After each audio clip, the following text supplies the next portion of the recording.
Hello everybody, welcome back. If you're new here, my name is Renata. Thank you so much for clicking on this video. I thought today I would talk about some plants that are really bringing me joy from my collection in August. I would call it a favorites video, except these are not per se my favorite plants. They're just the plants that I'm enjoying in the moment.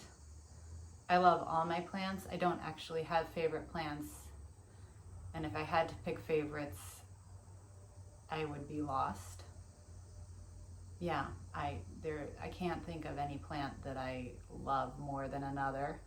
I've been working to get rid of plants that I don't love because my collection was getting a little bit out of control. So the first plant I want to talk about is actually the plant that I featured in my previous video, and that is the Rhaphidophora tetrasperma that is on the wall behind me there. The Rhaphidophora tetrasperma is also known as the mini monstera. I will try to put the names of all these plants on the screen. Since I'm still new to this, it might not be perfect, but I will try to figure it out so that I can have the names of all the plants on the screen behind me. In any case,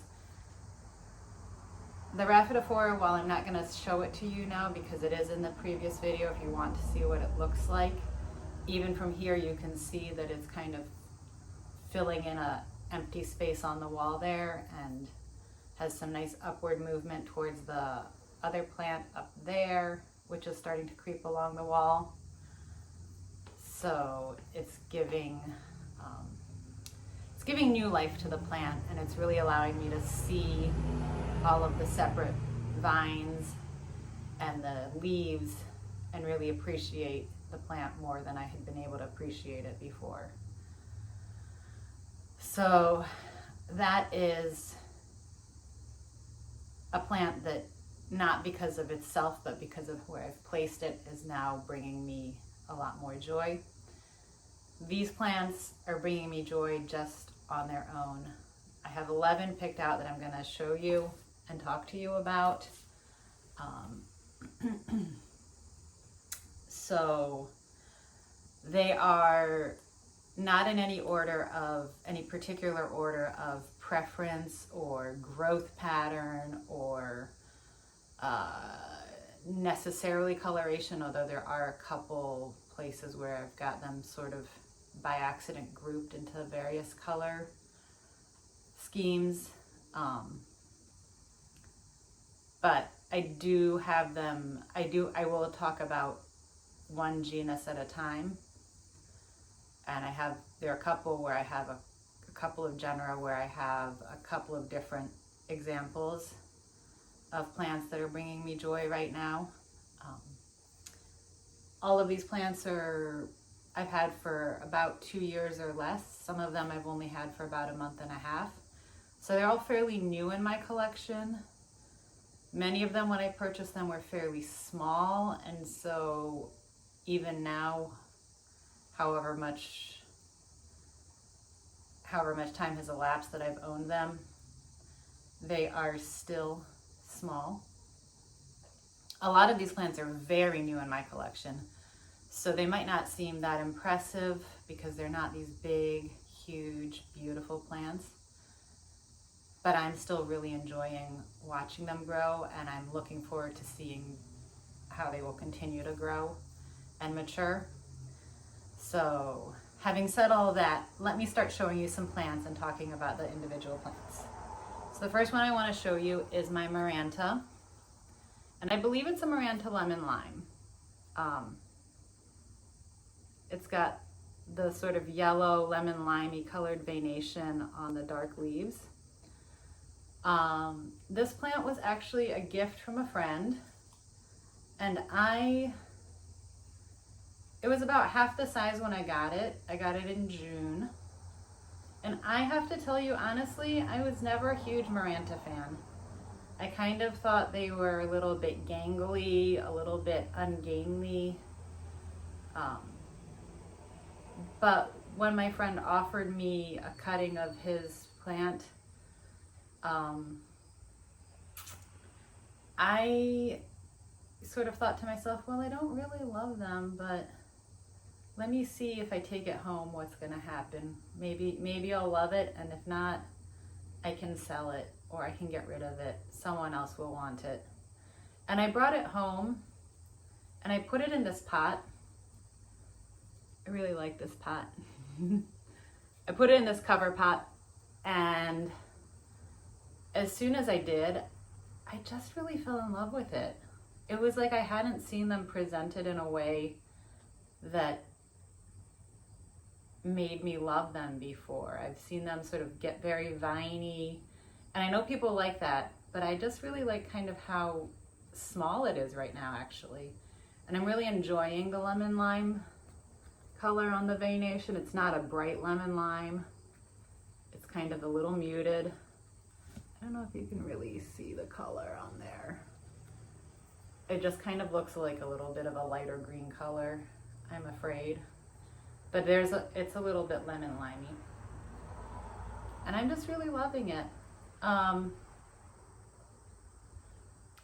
have it sitting on the corner of my desk, a dark corner of my desk, where I do have a grow light on it, but it's kind of the only plant I have in that corner, and so it's bringing some life into the corner of my desk. I think that also helps my enjoyment of it.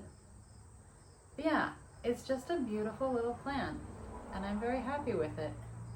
And I'm impressed by how quickly it has sized up. As I said, I've had it I got it in mid-June, maybe late June, and it's getting on to late August now. So that's the first plant I wanted to show you. That was my Maranta Lemon Lime. The next plant is a plant I've had for a little bit longer. When I bought it, it was a larger plant. I actually recently transplanted it to semi-hydro, and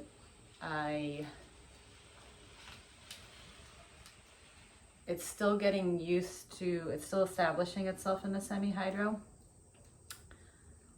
So it's a little bit precarious in places. I'm trying to be a little bit careful with it.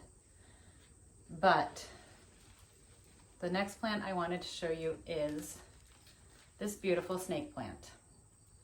And I know initially it doesn't look like much. It maybe even looks a little bit dirty at this view of the camera, but when I bring you closer to the leaves, when I bring the leaves closer to you, actually, I think you'll see what I really love about it.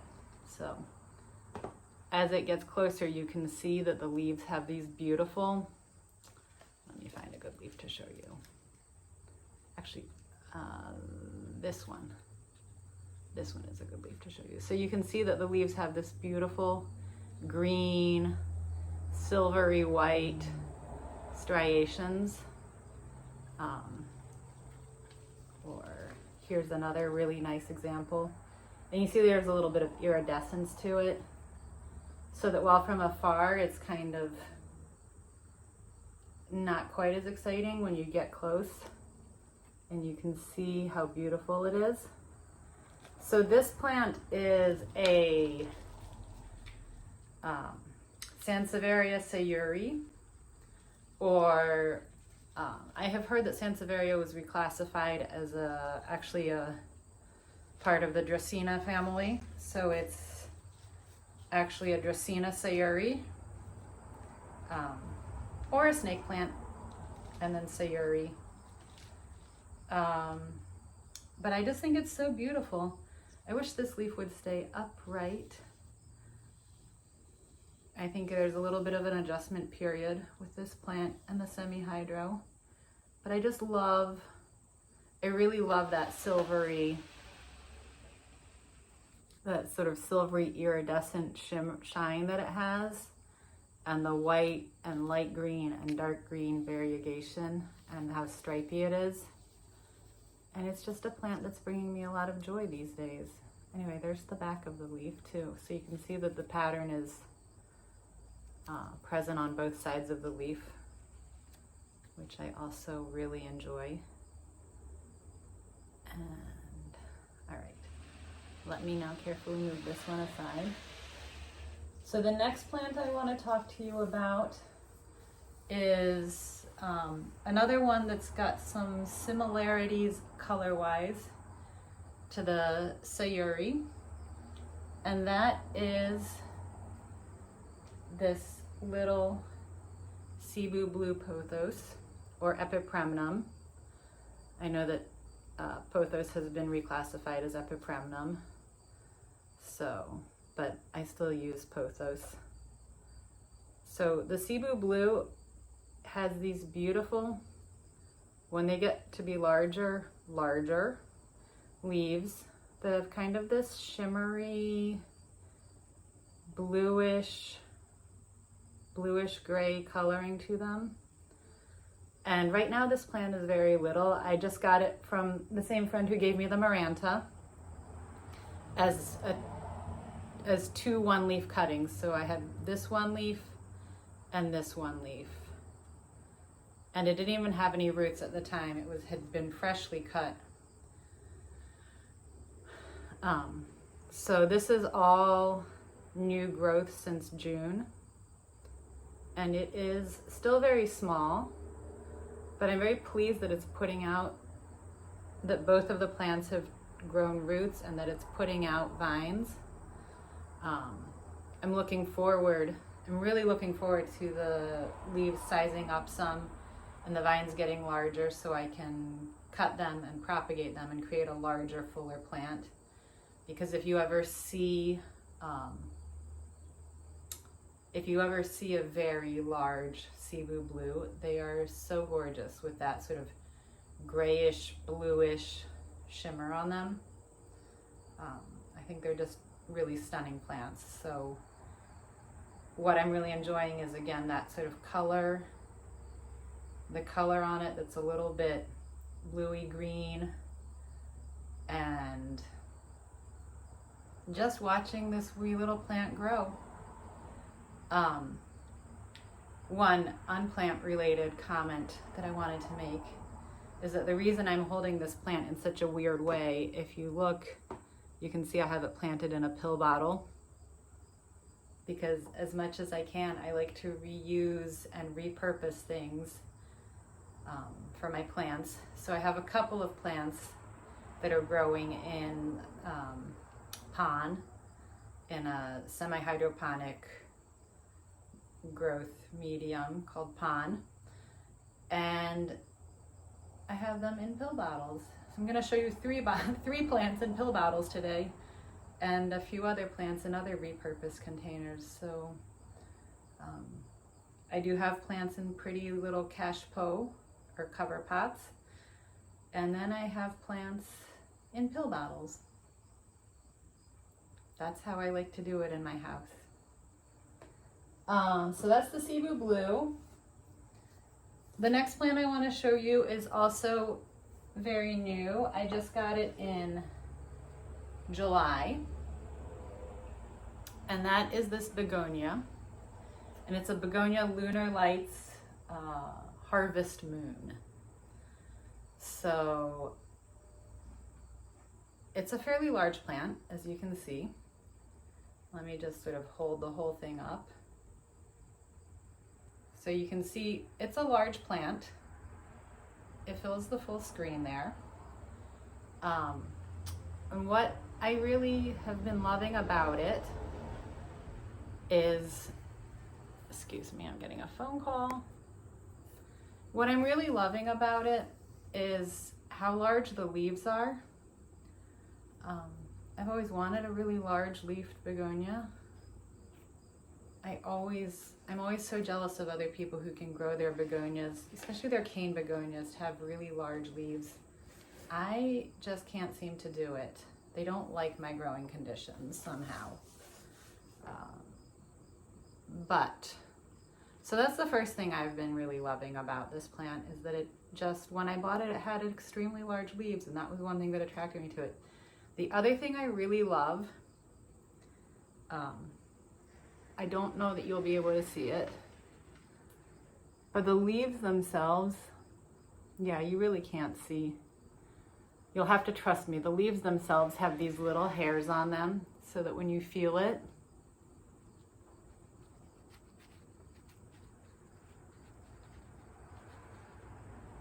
I don't know if you can hear the scratching noise. That's from the little hairs on the leaves.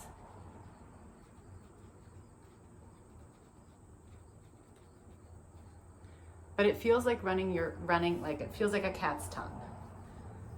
It's really fun. I really love it. And the other thing I'm really enjoying about this begonia is, maybe this leaf will be better. Let's see if I can get this to work. So it's gonna be difficult. It's gonna be a challenge. Hold on one second. Let me sneak up here. So as I move the leaf around, I don't know if you can really see the iridescence as it catches the light. Unfortunately, the light's not very good right now. But I promise you, there's some nice iridescence on these leaves. And when it's really bright and sunny, maybe this one will catch the light the best.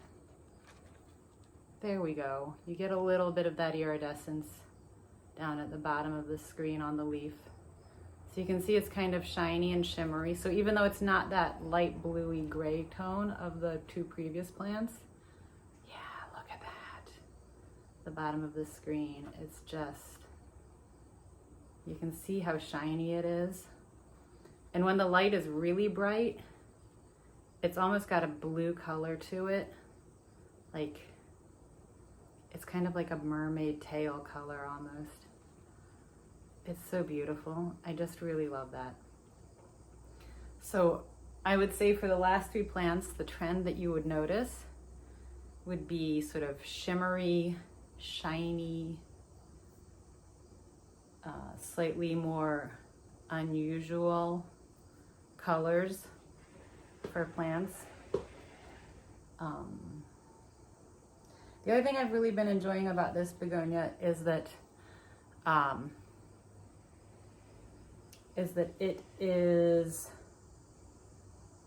seems to be a very fast grower. It's given me 2 new leaves since I got it, and I see it's putting out 2 more new leaves.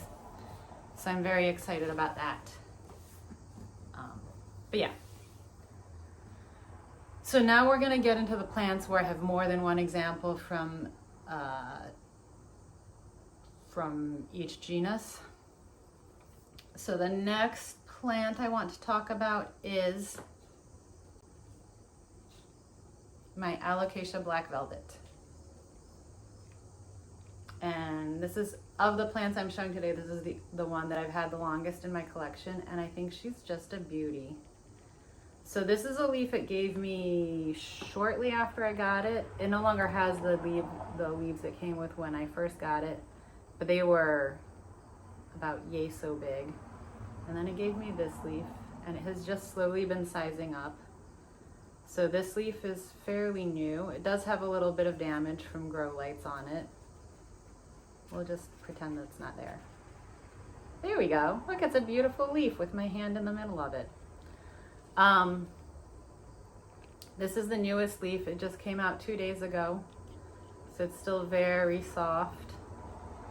So the things I'm really loving about the Black Velvet Alocasia are the texture. So it's got this very, very velvety, soft texture. It's really just lovely. I really just kind of want to fondle it all the time. Oh, it's so nice. I also really like the dark leaf color. That's why it's black and velvet, because of the velvetiness. And then I love the white veination on it. So I just think it's a really stunning plant. And I can't wait to see what this new leaf gives me, because the shape is a little bit different from the previous leaves. It's a little bit more angular. It's a little bit less rounded. See how this leaf is kind of round here, and this one it kind of comes in on an angle. So I'm curious to know what's going to happen with this leaf as it hardens off, and in general with the plant as it grows.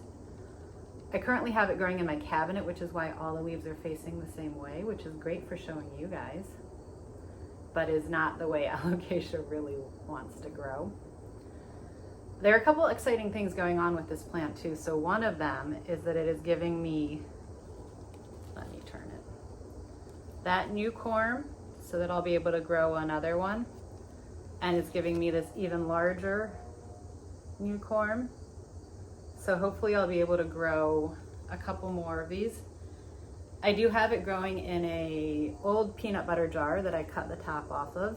So you can tell it's not professionally cut or anything, but it works really well. And it's in need of a repot pretty desperately. It's got amazing roots going on in the semi-hydro. So yeah, but I'm very, look at those roots there. It's just a ton of roots everywhere. I really need to repot this soon. Oh, I just found a third little corm. Oh, it's gonna be hard to show you this third little guy. There's the third little one right there. So I'm just very happy with this plant in general. It was very slow to get started, and I thought, oh geez, this is gonna take us forever. But this summer it has just gone a little bit crazy. It's living its best life, and it's making me very happy. The next alocasia I want to show you is my Alocasia longulobum. And this one is is on this list because it's one that I brought back from, well, I didn't bring it back from the brink of death, but I have grown it from corms. I had bought a beautiful large longulobum from a big box store, and it had 2 large corms in it, and it was growing pretty well. And then I decided, well, all my other alocasias like being in semi-hydro, I'll repot it into the semi-hydroponic medium. I'll repot it into pon as a medium for semi-hydroponic growing. And it just did not like it. I don't know if it was too much of a shock to the system, or if the plant just doesn't like being in semi-hydro, well, not in semi-hydro, if it doesn't like being in pon, I don't know. I lost both of those large corms. They just completely rotted. The roots rotted, the corms rotted. There was no rescuing it. I tried and I couldn't rescue it. But I did find some smaller corms inside the pot, and I sprouted those. And now I have 4 plants in this, again, repurposed 2-liter soda bottle. And actually I currently have it growing in sphagnum moss. And it seems to be quite happy in the sphagnum moss. So the reason I was attracted to this plant, it's a little, you're not gonna be able to see it with these juvenile leaves, but this is sort of the form in a very small shape. When it grows bigger, the leaves will be yay so long, maybe even bigger. Absolutely gorgeous. So it's longulobum because it's got long, and it's got long lobes, right? Look at how big those lobes are at the top. This is the leaf I'm trying to show you here. So it's a beautiful shape. The other thing I really liked about it when I bought it in its adult form was it's not really visible on any of these leaves very well. A little bit on this leaf. The veins in the adult form show through. It's got bright white veination. So in that sense, it's kind of reminiscent of an Alocasia mitchellitziana. But right now in the juvenile form, the veins are just still green and you can't see that beautiful veination on it. But when it gets a little larger, hopefully I'll be able to show you its beautiful veins and some nice large leaves. So that is the Alocasia longilobum. My last alocasia I wanted to talk about is an Alocasia macrorhiza and then camouflage. And camouflage because of the pattern on the variegation here. So you can see how speckly and variegated it is. And I am absolutely loving this speckly variegation these days. It gives slight minty tones to the plants. This is the newest leaf. Now what I don't know is if there's less white showing on this variegation because it's still a new leaf, or if this is just how the variegation goes in some places, or if as it hardens off, the white will become, the golden color will harden down to white. I think that's the case.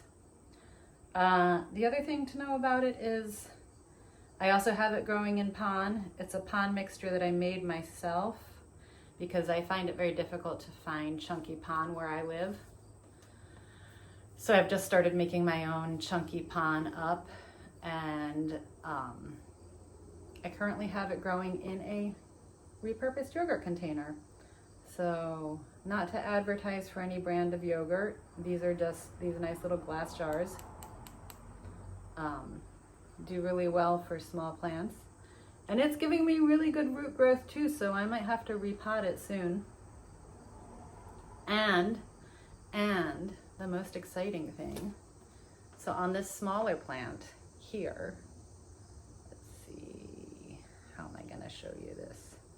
So on this smaller plant here, if I pull this leaf back, you can see there's a new leaf that's gonna come in. I am so excited. I am so excited. I'm so thrilled. So those are the three alocasias I wanted to talk about. Now I'm gonna move over to Anthurium. And I'm not a huge Anthurium collector. I don't have a ton of Anthurium. I'm a little bit intimidated by Anthurium because I have a very small cabinet. I don't have a great space for growing Anthurium. But I do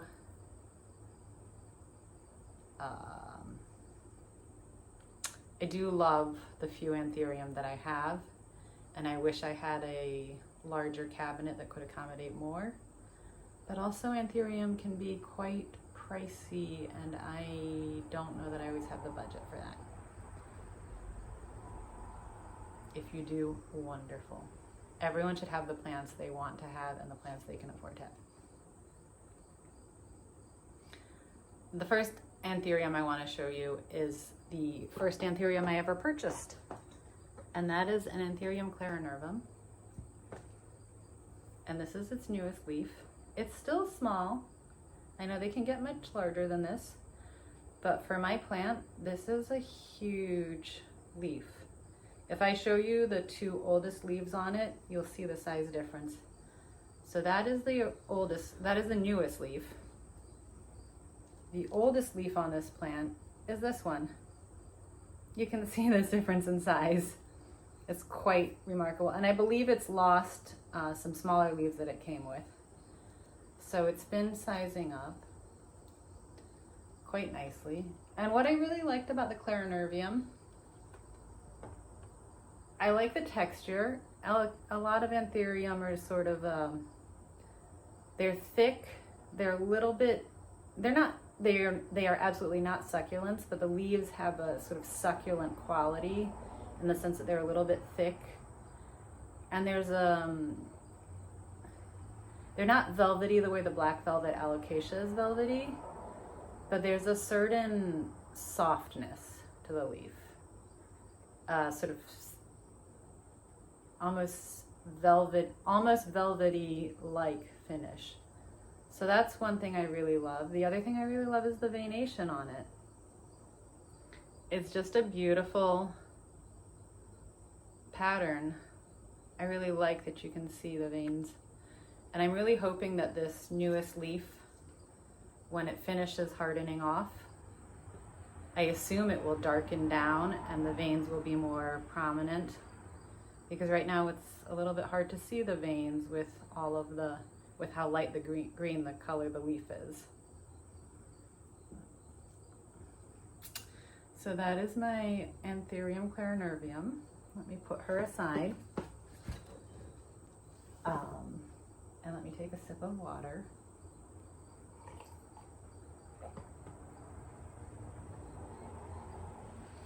So the next two Anthurium are very new. I got them, maybe it was mid-May. I think it was about mid-May that I got them, early May perhaps. They're both hybrids. I don't know what they are really. I mean, all Anthurium are hybrids basically, right? Like most of the ones that are commercially available, whether they're hybridized with themselves or clones of a hybrid. So that's not really saying much that they are Anthurium hybrids, but in this case, the first one I have is, I believe it's a Anthurium papilolaminum bidroslerii cross. And again, it's in an old pill bottle. So it's growing in my pond that I made in a hydroponic growing setup. So this is the newest leaf it gave me, and I wish the camera would pick it up. It has a little bit of red around the rim still, but when the leaf first came in, it was a very reddy, orangey, maybe even a light brown, you could almost say. So this is the newest leaf, but if you look, you can see how tiny some of these leaves were. So it was teeny tiny when it got sent to me. So it's been growing quite a bit this summer in my cabinet. And that more mature, the hardened off leaf there, this hardened off leaf, they're very beautiful. You can see the sheen on them. That's that sort of succulent-y, soft quality. This leaf is not nearly as thick as the clarinervium leaf though, but it still has that almost velvety feel to it, to the touch. And the veins, you can see they're not as pronounced as on the clarinervium. And there's sort of a bluish tinge to the color. And I'm just really loving watching how this plant develops. I have no idea what it's gonna look like. I just bought it with very little knowledge of Anthurium, and so far I have been loving it. The next Anthurium I wanted to show you is, again, a papilolaminum cross, but this time I don't know what it's crossed with at all. It just said papilolaminum cross, or papilolaminum hybrid. But look at this. Look at these beautiful, long, strappy leaves. It makes me think that it might be hybridized with a pallidiflorum, perhaps. I think that seems like the most likely, but I don't really know. But it's got to be something that has very long, strappy leaves. So this leaf came out since I got the plant. This is the second, so this is the third newest leaf. This one is the second newest leaf. I am not good at doing this in space. So this one isn't quite as large as the third newest leaf, which is a little bit strange, but perhaps it's not fully hardened off yet. And then this is the absolute newest leaf, and it just emerged this week. So it's still very new. It's still sizing up. It's still very soft. Again, this Anthurium has that same sort of velvety, soft, smooth feel to the touch. I'm really curious to know whether or not the vein, this central vein, will become more pronounced as it matures. I'm really looking forward to having it grow larger, depending on how long these leaves end up getting when it's more mature. it may be one that I can put up on on top of a bookcase and have hang down and look lovely and strappy and long. That would be really fun. Like I said, it just said Papillolaminum hybrid when I bought it, and so I bought it, and I had no idea what to expect, and I'm just so thrilled with what I've been getting from it. I mean, this is beautiful, even though it's still teeny tiny. And the last plant, it's its own genus.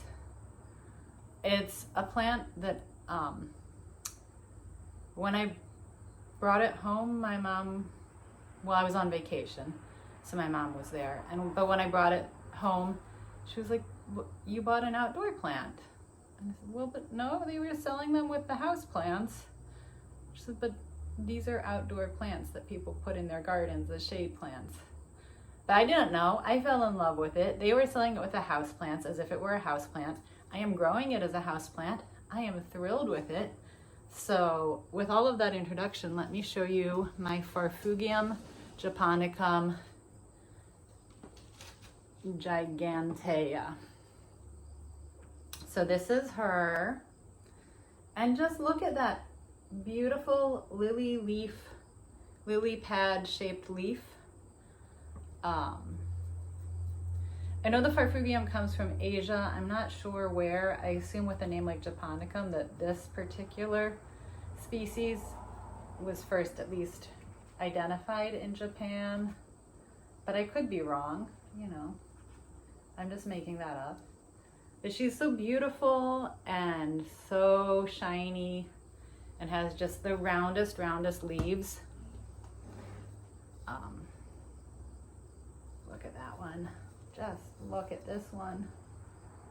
It's beautiful. Look at that. Absolutely gorgeous. This plant, the things I know about it are that it's beautiful. The leaves are very shiny. It does flower. The flowers grow up above the leaves, and there are these yellow, they look like yellow daisies almost. Mine has not flowered. I don't know if growing it as a houseplant it will flower or not. I have it growing in semi-hydro because it's very, very thirsty. And I have to water it almost every day because it just seems to go through its water so quickly. The other thing that's kind of interesting about this plant, so if you see on the leaf here, it looks like there's some schmutz or some dirt. Up here, it looks like there's dirt. So it looks kind of like this newest leaf is dirty and like I need to dust my leaves. But actually, if I show you the stem, I'm going to show you a different stem. I'm going to show you this stem. So if you look on this stem carefully, you can see there's like what looks almost like webbing or dirt or dust. And when the new leaf emerged, because that last leaf I was just showing you is the newest leaf, it was tiny and it was covered in this sort of webby, dust-looking stuff. And as it's grown, the webbing has kind of separated into small sections, so it's no longer covering the full leaf. But it's still on the stems. And what I don't know is whether or not that webbing is, what purpose that webbing serves, why it's there. I assume it serves a purpose. I don't know whether it's, they are shade plants, so I don't know whether it's to help protect the young leaves from the sun that might get through, or if it helps protect leaves from pests, or if it has some other purpose, but I assume it has some purpose. I could be wrong. It could just be how the plant grows. But anyway, if anyone happens to know why the new leaves are covered in that fuzz and then it kind of comes off as they get bigger. You could put it in the comments. I would love to find out more. And if anyone knows anything more about Farfugium in general, I'd love to learn more because I just think it's such a beautiful plant. And as a houseplant, I've never seen it as a houseplant before. Like I said, my mom, who's an outdoor gardener, told me, oh, that's an outdoor plant. It's not a house plant. But mine is doing very well inside the house. It's very happy. It's loving its semi-hydro. It's loving being in my pond. It's loving the semi-hydro life. So yeah, those are the 11 plants that I brought to show you and talk about from my collection that are bringing me joy these days. And then I have a special little treat. I'm very excited about it. I did something for myself. I bought a wish list plant and I've been wanting it at least for 2 years, if not 3 years. I've been wanting this plant. And I finally found one that I felt like, I could get it and it would come to me and be fairly safe in shipping. I didn't need to travel very far to try to pick it up. The price seemed reasonable for this plant. So I went ahead, I ordered it from eBay. I've never ordered a plant from eBay before. I was a little bit hesitant, but I just thought, let me go for it. Because if I get it and it survives, I'm gonna be the happiest person ever. So it's very teeny tiny. It's a little tissue culture plant. I'm gonna show you, and then I'm gonna tell you what it is, but I am so excited. So, I got myself, can you see the tag? I got myself a Monstera deliciosa mint variegated plant. So it's still in its tissue culture medium. So you can see the agar gel in it, and it's a little bit hard to see what the plant will look like because as a Monstera deliciosa, it's going to be huge, and these leaves are tiny. But let me try to show you. Do you see the color on that leaf? The variegation that's sort of white and light green. So it's a very minty colored variegation. And even on that leaf, you can see there's a little more dark green, but it's got a lot of minty color to it. I know it's so teeny tiny now, but I am so excited for it to get really big. So I think along with the trend of the shimmery, shiny, greeny blue things, I'm also very much into the mint variegated plants these days. So maybe one day I'll make a video more about the mint variegated plants. I do need to deal with it. I received the plant yesterday and I need to deal with it and figure out how to deal with a tissue culture plant. I've never dealt with a tissue culture plant before, but as best I understand it, it's sort of like growing meat in a lab. So it's they've cultured cells from another Monstera deliciosa and grown it on an agar plate. And when it gets to whatever size it gets to, they can sell them. That's my understanding of tissue culture, but I am not a botanist. I am not a scientist. That's not true. I have a PhD in linguistics. I'm a social scientist. I am not a biologist. I am not a botanist. I do not know exactly what tissue culture involves. Sorry, I just wanted to put that aside so we remain safe. But I need to learn what to do with that plant. It's gonna be one of the activities I spend some time doing this afternoon. And I believe tomorrow I'm gonna try to film a video where I actually do something with the plant. But I was just so excited. I wanted to show you in this video of my favorites because I'm sure that's gonna be one of my favorites for a long time. just have been wanting it for so long, and I'm so thrilled to finally have it. So anyway, that is the tour of the plants that have been bringing me joy in August. I hope you enjoyed it. I started making these videos because I had a lot of free time this summer, and I've been thinking about it for a while. I watched so many plant YouTubers,